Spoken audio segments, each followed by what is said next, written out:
Latest updates ఎప్పటికప్పుడు పొందడానికి big TV WhatsApp channel follow అవ్వండి. లింక్ డిస్క్రిప్షన్ లో ఉంది. పరభాషలో నటిస్తే జనాలు చూస్తారంటవా?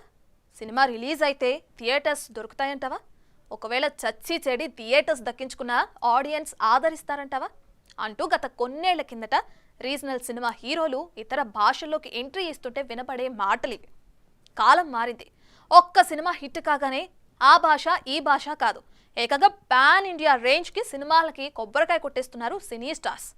తాజాగా కన్నడలో భారీ బ్లాక్ బస్టర్ కొట్టిన ఈ స్టార్ హీరో ఇప్పుడు తెలుగునాట అడుగు పెట్టబోతున్నాడంటూ వార్తలు నెట్టింట తెగ సందడి చేస్తున్నాయి.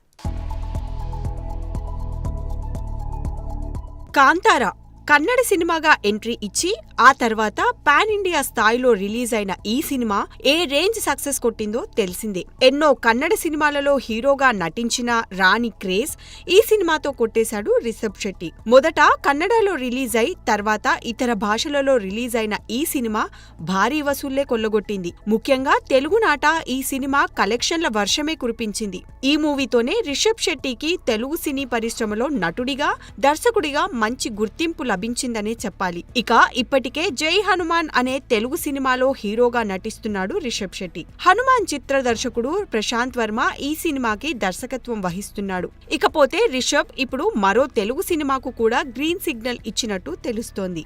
గతంలో ఆకాశవాణి అనే సినిమాకు దర్శకత్వం వహించిన అశ్విన్ గంగరాజు దర్శకత్వంలో సితారా ఎంటర్టైన్మెంట్ బ్యానర్ లో రిషబ్ శెట్టి ఓ మూవీ చేయబోతున్నట్లు తెలుస్తోంది. ఈ మూవీకి సంబంధించిన అధికారిక ప్రకటన కూడా మరికొన్ని రోజుల్లోనే రాబోతున్నట్లు సమాచారం. ఇప్పటికే సర్, లక్కీ భాస్కర్ అంటూ పొరుగు నటులు సత్తా చాటగా ఇప్పుడు రిషబ్ కూడా అదే బాట పట్టనున్నాడనమాట. మరి ఇలా మంచి మంచి స్క్రిప్ట్స్ తో తెలుగునాట సత్తా చాటుతున్న ఈ హీరోలను చూసి మన హీరోలు ఎప్పటికి కళ్ళు తెరుస్తారో ఏంటో. For more videos like this, subscribe Big TV channel.